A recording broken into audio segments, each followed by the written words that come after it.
بسم اللہ الرحمن الرحیم۔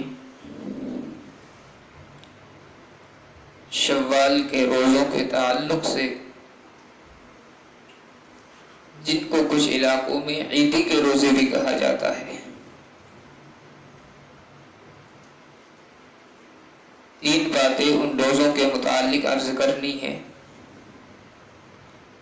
پہلی بات، ان روزوں کی فضیلت۔ دوسری چیز، ان روزوں کا حکم۔ اور تیسری بات، ان کے رکھنے کا طریقہ۔ شوال کے روزوں کی فضیلت کے تعلق سے اس وقت دو روایتیں ذہن میں ہیں۔ ایک روایت مسلم شریف کی ہے، ایک مسند احمد کی ہے۔ دونوں روایتوں کے راوی حضرت ابو ایوب انصاری رضی اللہ تعالی عنہ۔ مسلم شریف کی روایت ہے، حضرت ابو ایوب انصاری رضی اللہ تعالی عنہ فرماتے ہیں، آقا علیہ الصلوۃ والسلام نے ارشاد فرمایا، من صام رمضان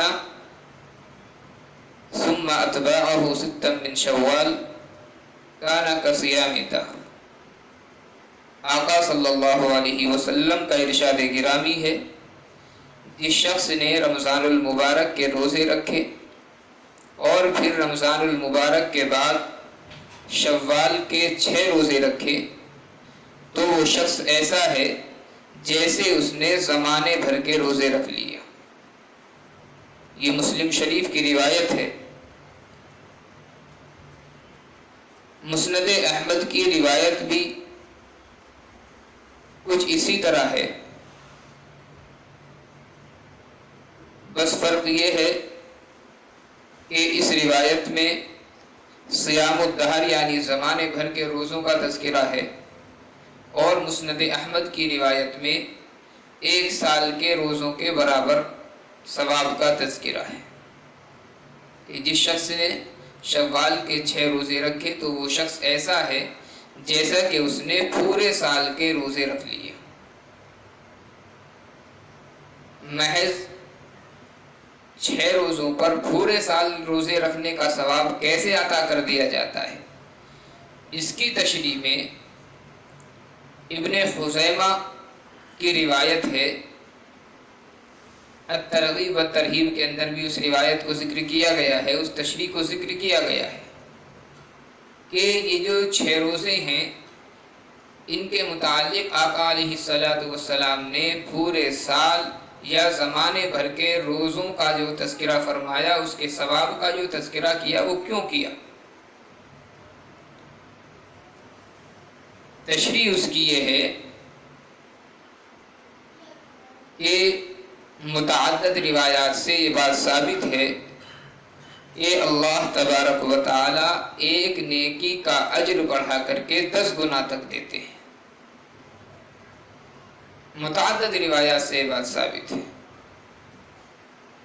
قرآن کریم میں بھی یہ ہے، من جاء بالحسنۃ فلہ 10 امثالها۔ جو شخص کوئی نیکی کا کام کرتا ہے تو اللہ تبارک و تعالی اس نیکی کو 10 گنا تک بڑھا دیتے ہیں۔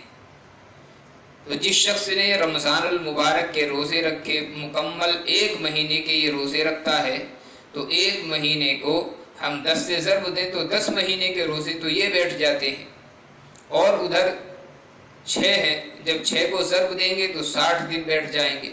تو 10 مہینے کے روزوں کا ثواب رمضان المبارک سے اور 2 مہینے کے روزوں کا ثواب ان 6 روزوں سے، اس طریقے سے یہ پورے سال روزے رکھنے کا ثواب ہوتا ہے۔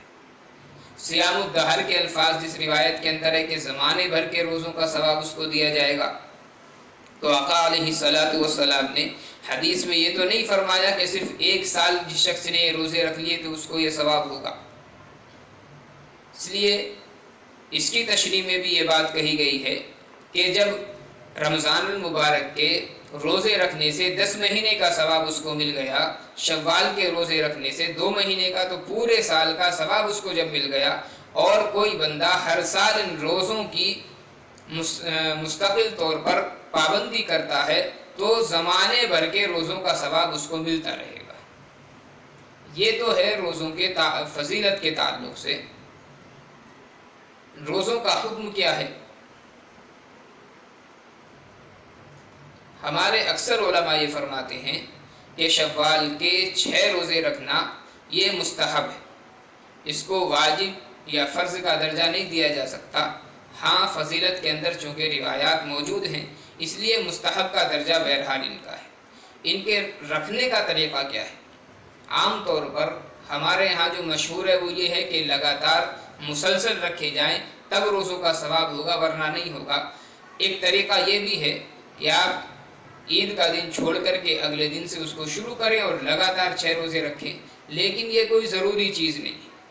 شوال کا پورا مہینہ ان روزوں کا مقام ہے، جب آپ رکھنا چاہیں شوال کے مہینے میں تب ان روزوں کو رکھنے کی اجازت ہے۔ اگر کوئی بندہ یہ چاہے کہ وہ لگاتار 6 روزے رکھے اور ابتدائی شوال سے شروع کر دے وہ عید کے دن کے علاوہ، تو اس کی بھی اجازت ہے۔ اور کوئی بندہ اگر مسلسل نہ روزہ رکھنا چاہے، آج ایک رکھ لیا، چند دن پھر چھوڑے، پھر اس کے بعد دوسرا رکھ لیا، اس کے بعد چند دن افطار کیا، پھر روزہ رکھ لیا، تو اس کی بھی اجازت ہے۔ کوئی آدمی اخیر شوال میں رکھتا ہے تو اس کی بھی اجازت ہے۔ تو اس کا جو محل ہے، اس کا جو مقام ہے روزوں کا، وہ پورا مہینہ ہے۔ شوال کے پورے مہینے میں جب چاہیں آپ ان روزوں کو رکھ سکتے ہیں۔ اللہ تبارک و تعالی اس پر انشاءاللہ پورے سال روزے رکھنے کا ثواب عنایت فرمائے۔